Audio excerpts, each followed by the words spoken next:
Welcome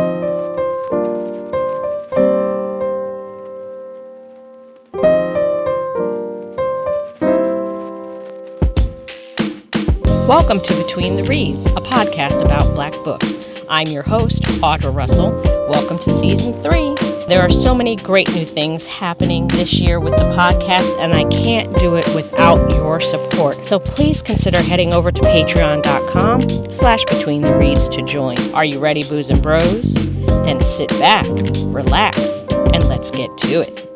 Born and raised in Flint, Michigan, Porsha Deun began to take her writing seriously in 2015.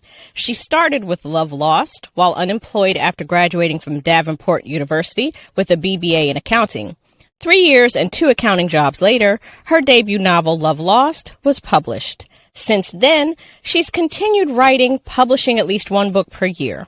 Though romance is her first love, she has a passion for other genres, including fantasy and children's books. Porsha, welcome to Between the Reads. Hi. Thank you for having me. You're most welcome. I'm glad you're here. I'm happy to be here. And listen, let's just get right to this book, Intoxic. All right. Ma'am. Well, hold on. Why is that everybody's reaction to the Ma'am? Because you know what the hell you did in this book? It wasn't me. It was the characters. I just wrote it down. Listen, I'm an author and I understand, but no, you don't get to blame all that craziness on I'm just the vessel. No, ma'am. No, ma'am. You had that craziness and just created some characters to put it on. Oh my goodness. Mm-hmm. So why don't you tell our readers what Intoxic is all about? So Intoxic is a poly romance. Ma'am. That centers around Titan and his 2 girlfriends, Sasha and Jackie. Now, Sasha and Jackie were in a relationship before Titan came in. They were best friends and lovers in high school, and then Titan came along and it was just the 3 of them. Years later, they each have one of his kids. They've built a nice little family and have everything going for them. Titan is greedy, though, in every way possible. We're going to talk about that, too. He is a bright star in the music world and has a lot of access and things that are just thrown to him as a result. And that includes drugs and other women, despite the fact that he has 2 girlfriends at home. And one of the women is someone he should not have ever thought about sticking his eggplant in. Mm-hmm. So yeah. Yeah. You see why I said ma'am at the beginning of the show? You see? Because all of that. Oh gosh. Because when I tell y'all that, okay, where did the inspiration for this book come from? Okay, so it was a couple different things. Uh-huh. One, there was someone that was once in my life who had, I want to say they had aspirations of getting into the music industry, but according to them, they were once in it before they met me. I think they like to just say stuff, but he claimed that he once had, he wanted to write a story or do a movie about his life that was similar to Empire and Power, okay. Which were 2 shows I really didn't watch. I didn't watch Empire until like the last season. Mm-hmm. And I've never watched Power. Mm-hmm, so he, in taking that and the fact that he told me that he once had 2 girlfriends who lived, with him when he was living in Atlanta. Mm-hmm. And that was the only discussion we had about it. So when he found out I was writing a book, and this was when I was working on my first novel, Love Lost, he said, "Hey, do you think you could write a show or a movie?" I'm like, "Yeah, sure. Why not?" Mm-hmm. Right. I had no idea what I was doing. But yeah, like, sure. Hell yeah, of course. So I wrote an opening scene for it that came up in my head. and sent it to him, and he was like, yeah, I like that, and he wanted to change the name of some of the characters. I'm like, okay, fine. But then I told him we need to have further discussions and see what you want to have in there, and you know, do this as a joint project. We need to have a contract about rights and, you know, all that stuff. He said, okay, yeah, we'll get to that. Never got to it, right? Never got to it. So I then, since I created the characters and create this opening scene, which is essentially chapter 1 of the book. And from there, I just kept it going. And I was still working on the Love Lost series, so I would come back to it and write a scene or two, you know, here and there while I was still working on that, and then eventually moved on to the Attic series. And yeah, I wrote my book. The characters told the story that they wanted to tell.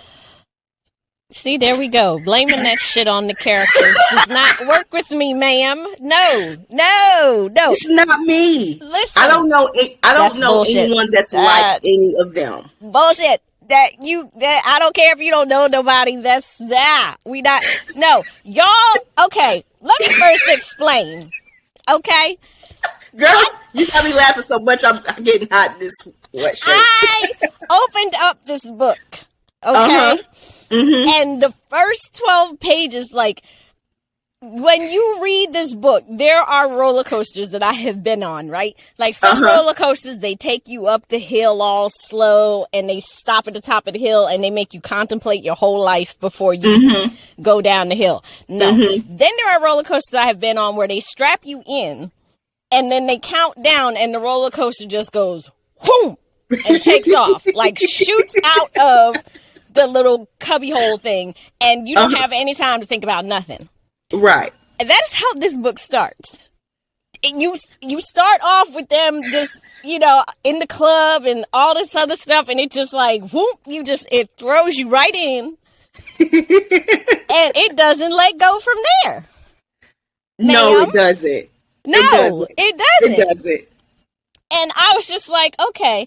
And I had to put the book down after the first 12 pages because I had other stuff I was trying to do because I was like, let me get this book in early because I have 2 shows today. And I was like, I need to make sure I get this book in early so I have plenty of time to read both and digest.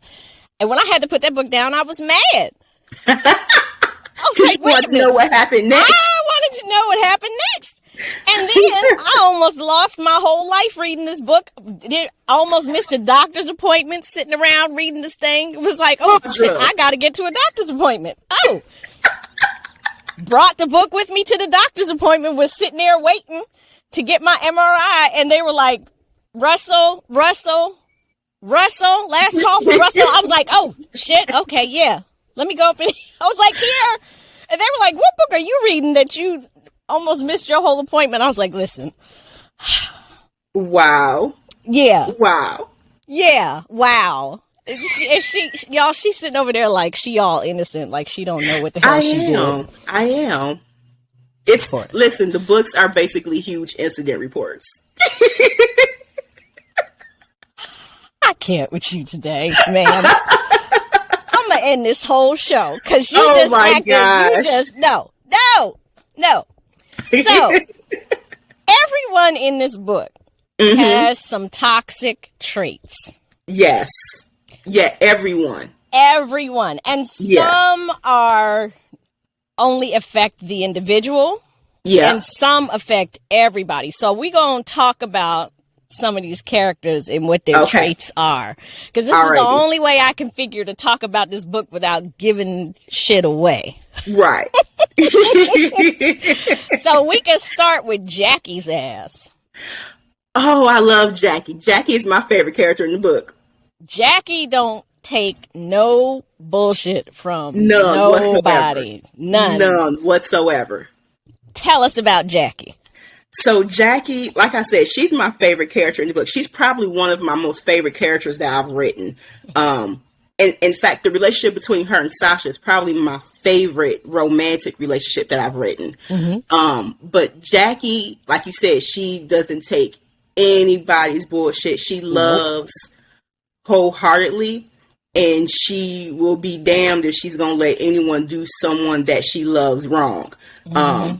even if it's someone that she loves, but she has to love them from a distance. Hence her sister, her very strenuous relationship with her sister that we see in the book, and how she stood up for or kind of avenged her sister when her sister was wrong.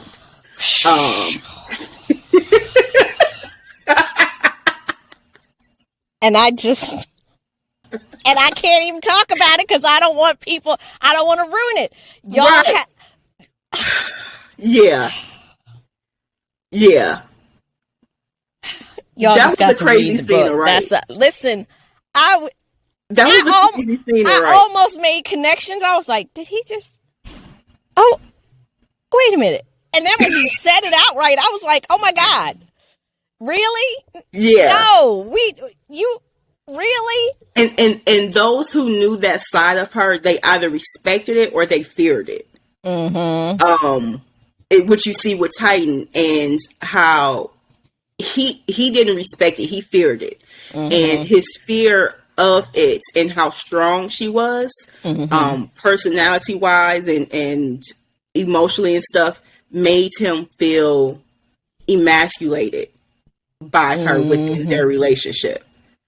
Because let me tell y'all, Jackie, without giving stuff away, I will say, if you have to take care of some business with somebody who did some shady shit to you, she's the Jackie is the one to call.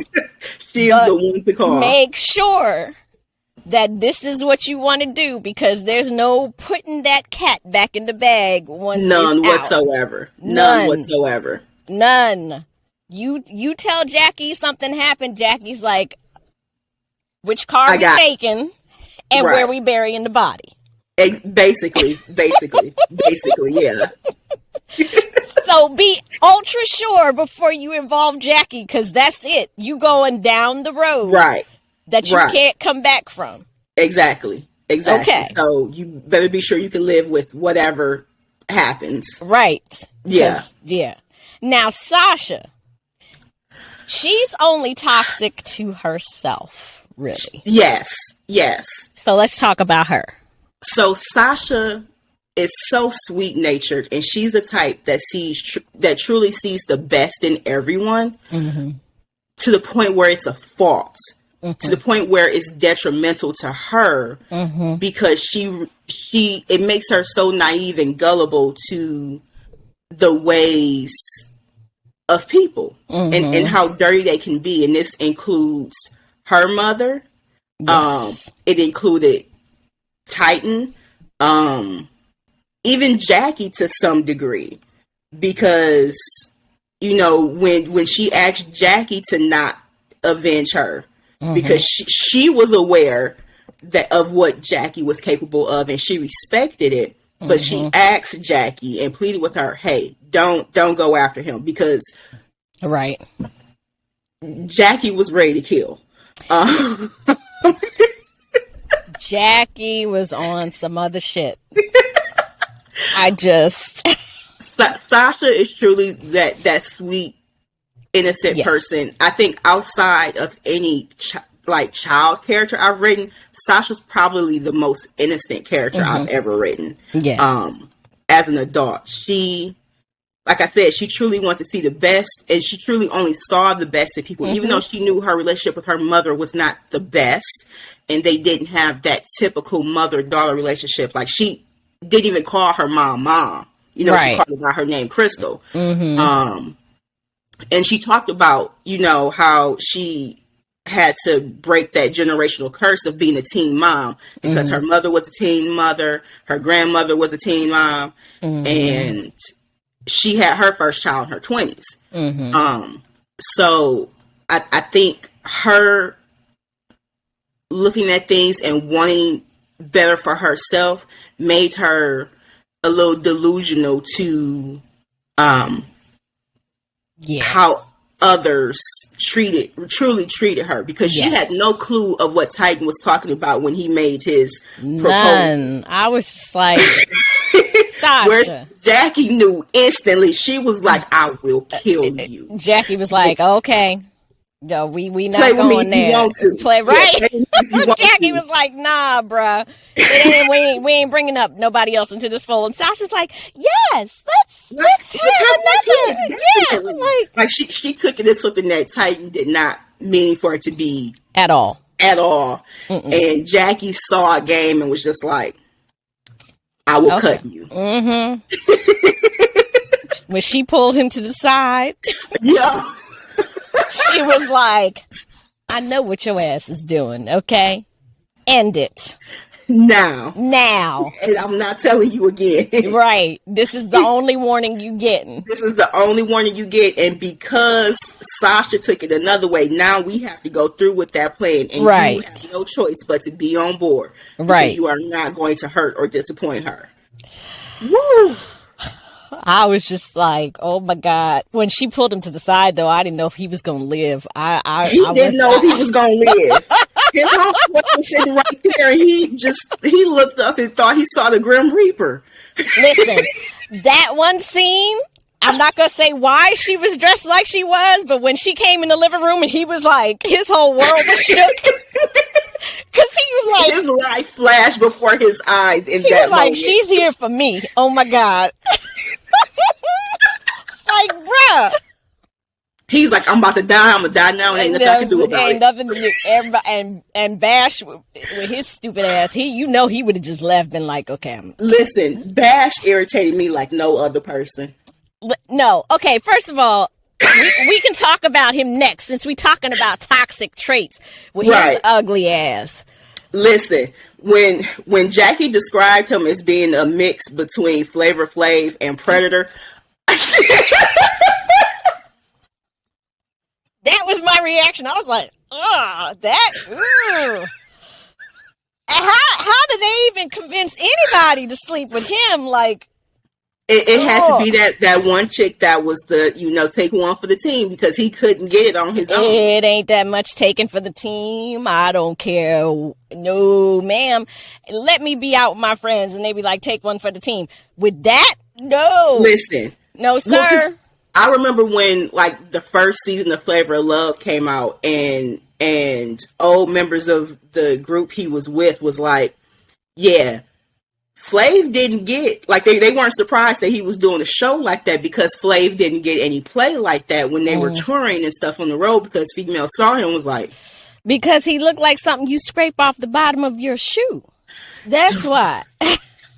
Yeah. And Bash's toxicness is that he won't let anybody else grow. Yeah. And the drugs. And he uses the drugs to keep people from growing. Yeah. Well, he used the drugs basically to build his friendships. Mm-hmm. The only real friendship he had with Titan, the only real friendship he had was the one he had with Titan, but at the same time, that friendship was centered around drugs. Mm-hmm. They were childhood friends, but when Bash got into dealing, their friendship became all about the drugs. Like, whenever Bash came around Titan, he had a whole bag full of stuff. Everything. Entirely too much stuff. Hence why it ended the way it did. Yeah. But Bash, and he also suffered, and clearly because he knew he didn't have the looks, and he never took the time to work on the personality. He didn't have any self-worth. Yeah. And that's why he depended on the drugs for his connections. He depended on Titan for his connections. Right. Exactly. So, yeah. Now, Crystal. I knew that's who you was about to go to next. Lord Jesus. What the hell did you do there? You asked why I said ma'am. That's one of the main reasons, ma'am. Oh, no. Because Crystal is that character that you just outright don't like her. You hate her. Because, ma'am, what are you doing? Like, what are you doing? Right. You don't know who to be mad at more about that situation, whether her or Titan, because they were both equally wrong. But, ma'am, what are you doing? one of my early reviewers, when I was doing the that I sent the art to for the book, she's like, I won't even say her name, but that she ain't nothing but an incubator. She said, I refuse she really to call isn't her by her name. Yeah, no, because that is not a mother. She wasn't a mother. She wasn't a grandmother. She was the biologic, and that's it. And that's it. Yeah, she was. Crystal, in many ways, suffered also from low self-esteem. Like, she had no true self-worth. Listen, for someone to do something like that, you don't value yourself at all.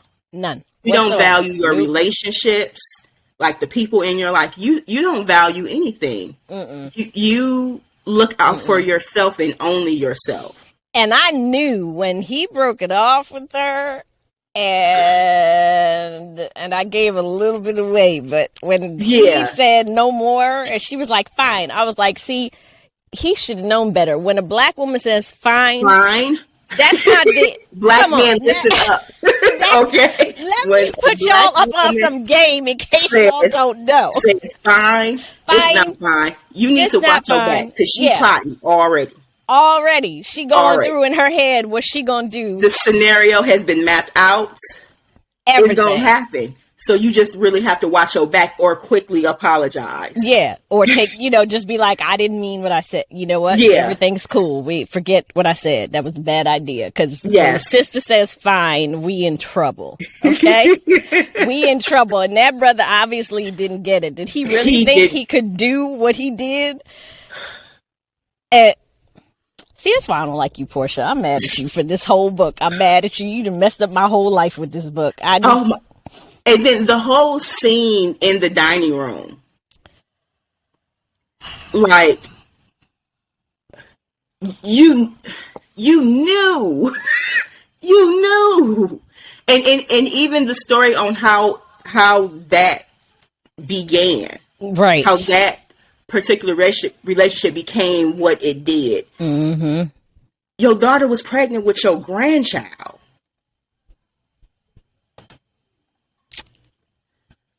Incubator. Crystal, in all honesty, probably is the most toxic out of all of them. Listen, her and Titan are neck and neck for that. They neck and neck. Yeah, they because Titan's ass. We can't. That's the last character. Titan had two beautiful women at home, giving it to him well on a regular. Right. And he had the dream that a lot of men want. Yes. What does he do? He messes it all up because he got to have more. Because how can two girlfriends at home who are not only girlfriends to you, but they're girlfriends to each other, you guys are cohesively raising a family. Right. You got your brand with your singing career and stuff that you're doing. Jackie has her own business. And Sasha is taking care of home. You had it all. Had it all. And still had the nerve to step outside. With jump offs and then still have two other relationships. Again, one with someone you should not have ever had a relationship with. And then the other one, the relationship he had with Willow, I think in many ways was the relationship that he wished he had with Jackie, but Jackie... Right, and I get that he felt emasculated. Okay, but talk to her about it or something. But having a third person and then on top of having that third person, you got two other side chicks in addition to her, plus you got a hotel room stashed with all your little toys. The standing hotel room. For all your jump-offs. With the kinky flogging. The kink toys and stuff, because Jackie wouldn't let you do that to her, and Sasha rode along with it because Jackie said no. But you felt like you needed, like, why not explain that? Like, these are the two women that you have been with since you guys were in what the hell you need that in for? High school. Why not just communicate? Like, and why you need that anyway? I mean, you got two women. And And what I love, for the people who are watching the YouTube video, y'all see my face. For the ones that are listening, Porsha sitting over here like she didn't write this whole damn book. Like it just happened and she was a bystander, you know, just innocent bystander. No, ma'am. No, ma'am. I was the news reporter. I'm about to end this show. For real. You getting on my nerves right now. She up here acting like she didn't write this whole shit with all this chaos going on. We gonna move on because I'm not even... Hold on, someone, a reviewer on TikTok said that the book, there's so much drama that it's ridiculous, but it's also ridiculous because it could actually happen. Right. And that's the part that I like, this is making my brain hurt. I don't get this. Why did you choose to have them in a poly relationship? I mean, that just adds a whole nother level of drama. But why did you do? What? Because of that boyfriend that said he had. I think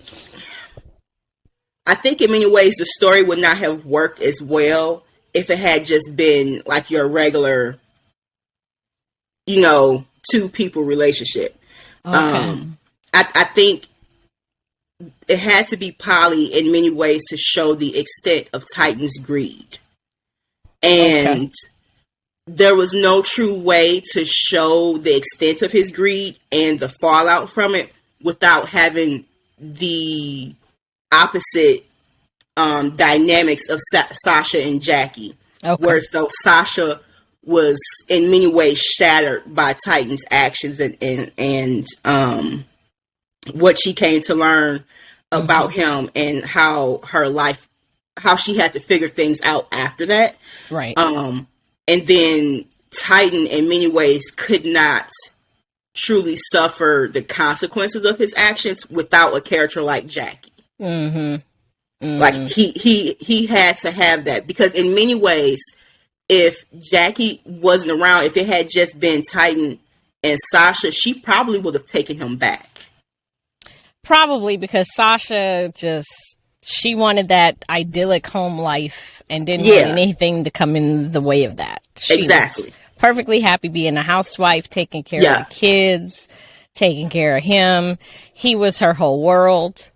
Yeah. And even though he loved that, he still had to have whatever. Like, I don't even know why he thought his plan would work.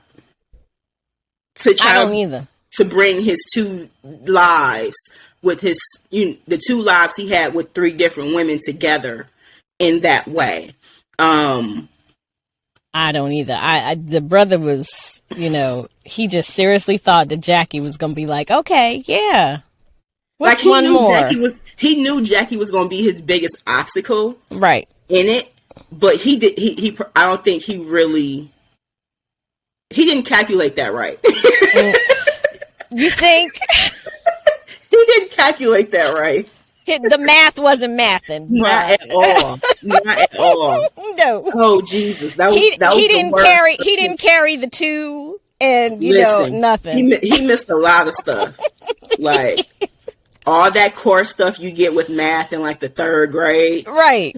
Titan missed all of that with this situation. All of it. The brother was absent for most of third grade. Like, you wasn't. What were you? How did he even think that he was going to be able? And sitting there talking about, well, I'm going to go work on Sasha first. Damn Sasha. Because if Jackie says no, that's that. You can work on Sasha all you want. Exactly. It ain't going to happen. Well, and I think part of it with Titan too is because he didn't have a male parental figure growing up. He didn't have that male role model. As his nana told him, your granddaddy wasn't shit. So I kicked him out, and your daddy abandoned you. Your mama left you on my porch. Yeah. So he didn't need to be in nobody's relationship. He should have just been promiscuous and just had multiple relationships and jump offs, because that's what he needed to stay in, because he doesn't know how to have what he had. Yeah, he didn't know how to have a relationship. He never saw a true example of a relationship coming up In many ways, neither did Sasha. Sasha didn't see, and I think that's another reason why it had to be the poly, because you had Jackie who had seen relationships, but she never really saw a healthy one or a good one growing up. Right. None of them did, really. None of them did, but she did have a father figure in her life, even though, you know, he was in prison because of what he did. and then you have Titan and Sasha, who neither one of them had that father figure in their lives, and their views on lives and relationships were the polar opposite. Right. Yeah. Yeah. A mess. This book is a train wreck.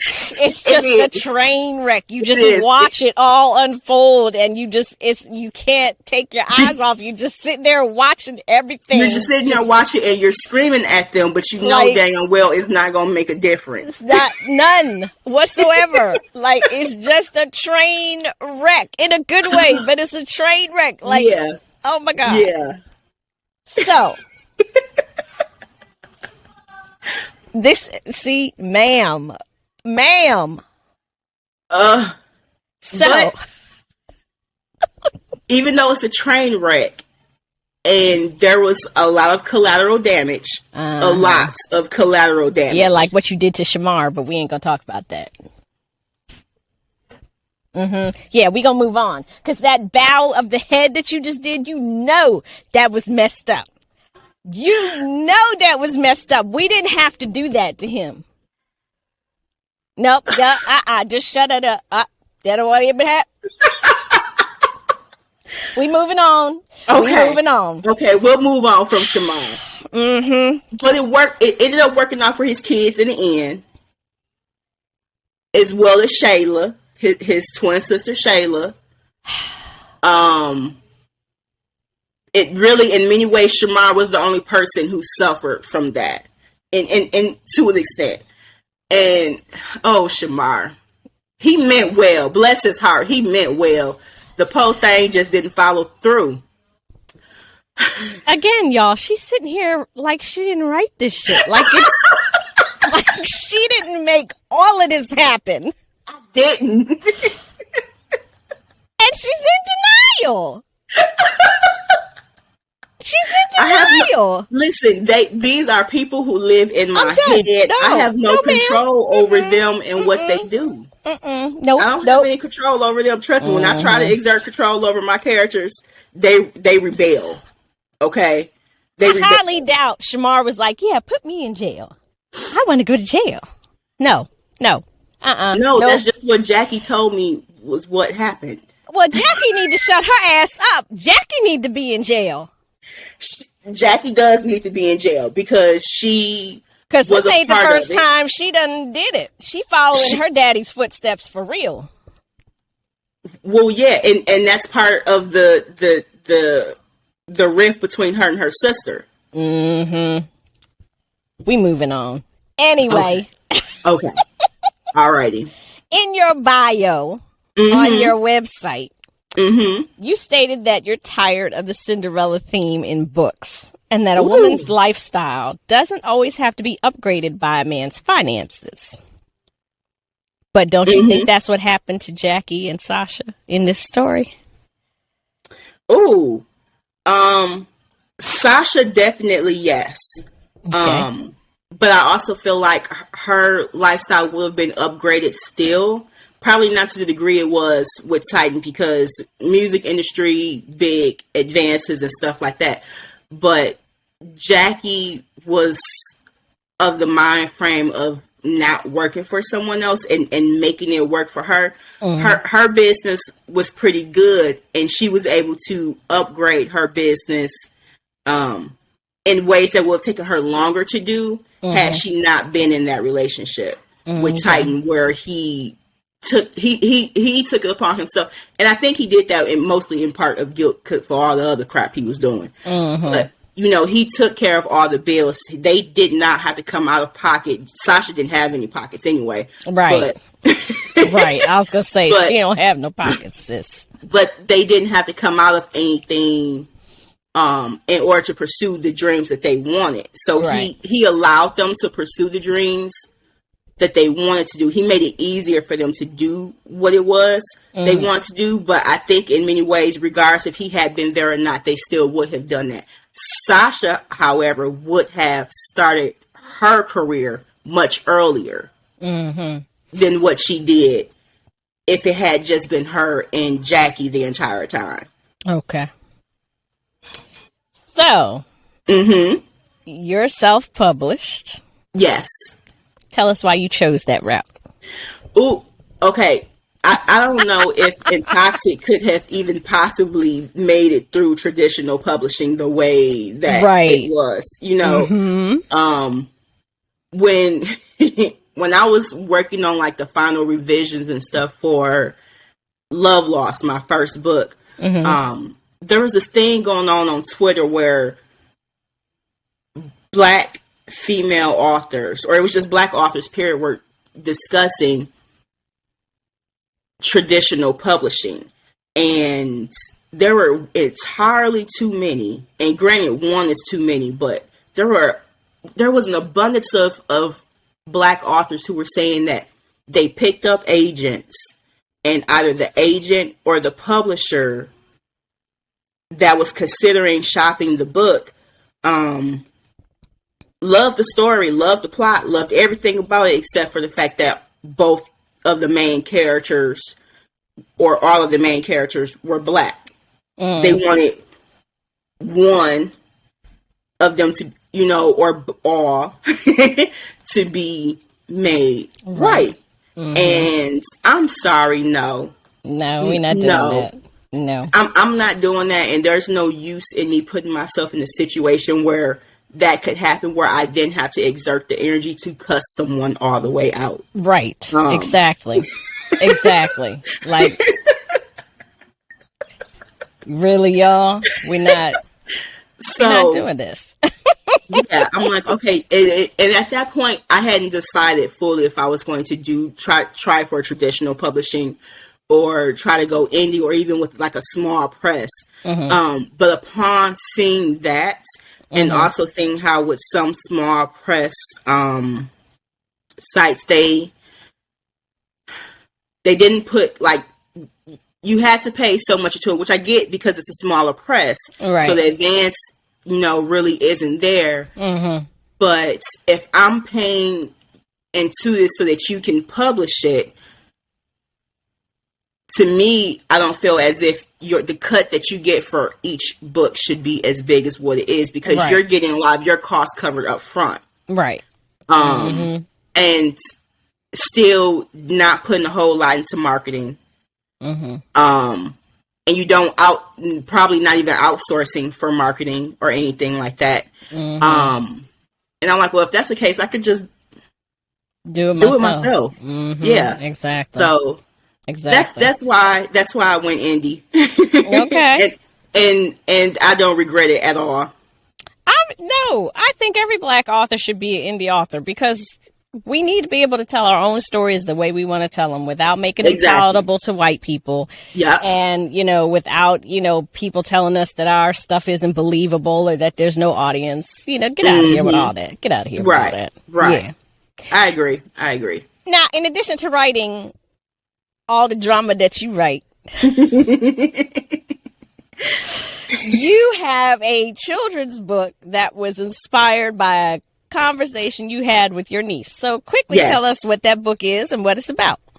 So it's called Princesses Can Do Anything. And that book, so basically the conversation with my niece, I was trying on some clothes at her house. Because her mom was like a fashion stylist or whatnot, and I had a photo shoot coming up.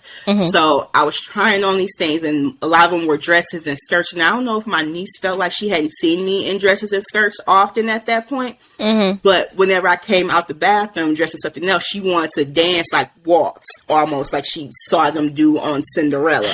Aww. So she kept saying that, you know, I was a princess and she was a princess, and we're just out here dancing in our ballroom, you know, having a good old time. So when I changed back into my clothes, she was disappointed. because she said I wasn't a princess anymore. Aww. And so we had the conversation. I explained to her, like, no, princesses can wear pants. Princesses can, do all kinds of stuff. We don't just dance and wear pretty dresses. Right. And it was months later, I was brushing my teeth, and that conversation popped up in my head again. And the book literally read page by page. Wow. In my mind. And toothbrush in mouth, I ran out the bathroom, grabbed a notebook, and started writing it down. Wow. And that's how that book came to be. And you still write books the old-fashioned way, with pen and paper. Yes. Why? For me, and especially with like the novels and all the drama, it's for me, it works because it slows the scene down in my mind, so I can catch the details and catch the nuances. So if they're arguing with each other, for instance, in Intoxic, when Jackie came down the stairs in that outfit, handwriting that allowed me to catch Titan's every little reaction and his thoughts, even though that whole scene was from that chapter was from Jackie's point of view. Right. Yes. It still allowed me to capture everything that Titan was going through in them few seconds when he first saw her come down those stairs. That's still one of my favorite scenes in the book. Because he was like, that's my ass. I'm done. Listen, and she was like, calm down. I'm not here for you. I'm not here for you. And he had to be like, oh. Exactly. He didn't care. She could have asked him to do anything after that. He'd have been like, okay. It's not me. Right. Well, that's why she told him, like, so because of this, and this is the idea that Sasha has, when she brings it up, you're going to say yes. But to be able to capture all of those little things there, for me, I have to slow the scene down in my head, and handwriting does that for me. If I'm on the computer and I'm typing, I would skip right past that. That's interesting. So, do you have any projects that you're currently working on, ma'am? I have a number of projects I'm currently working on, but my main 3.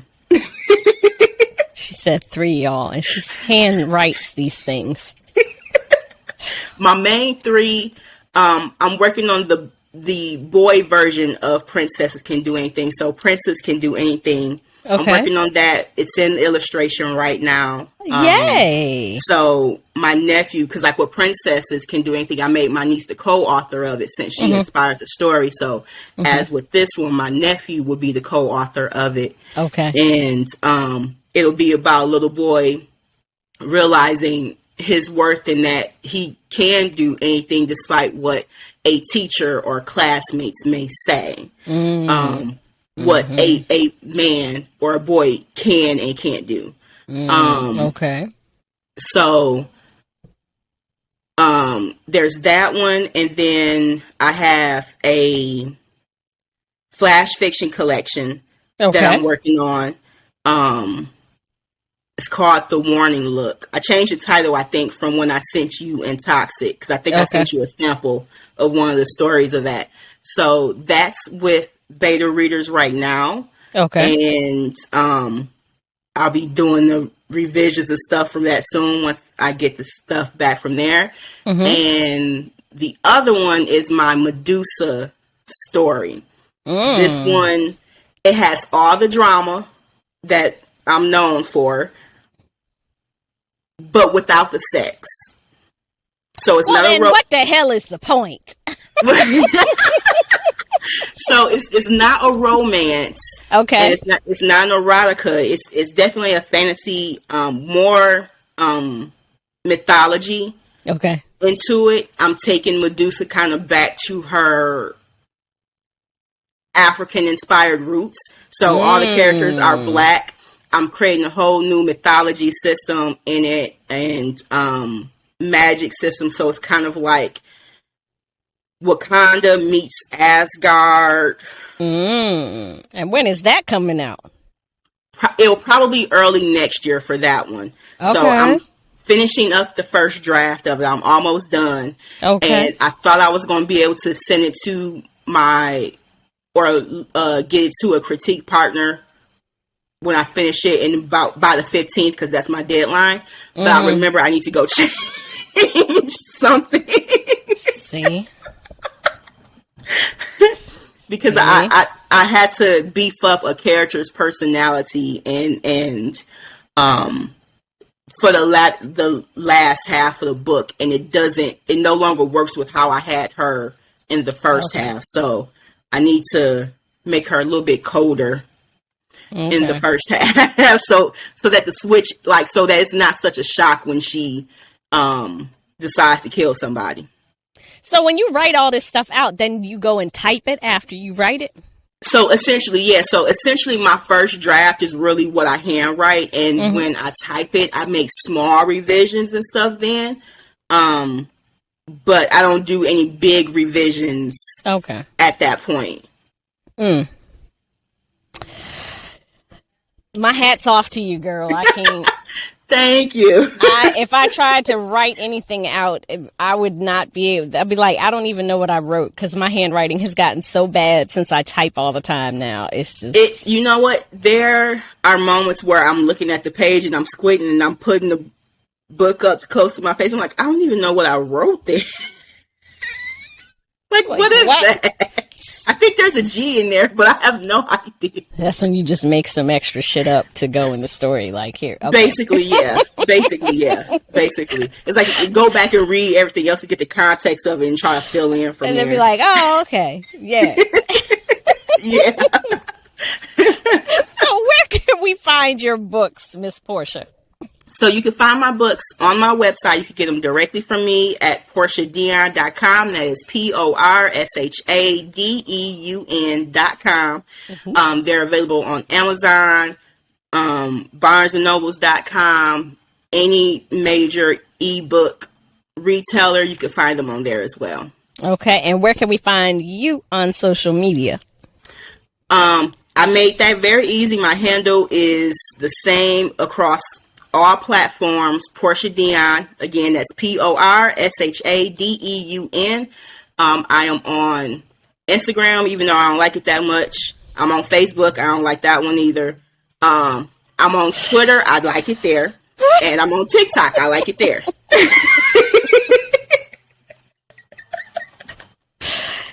Okay. So now we know where to look for her the most. If you want to really interact with her, better go on the platforms you like, because you'll probably find her there. Yeah. Well, we have come to the end of this drama-filled show.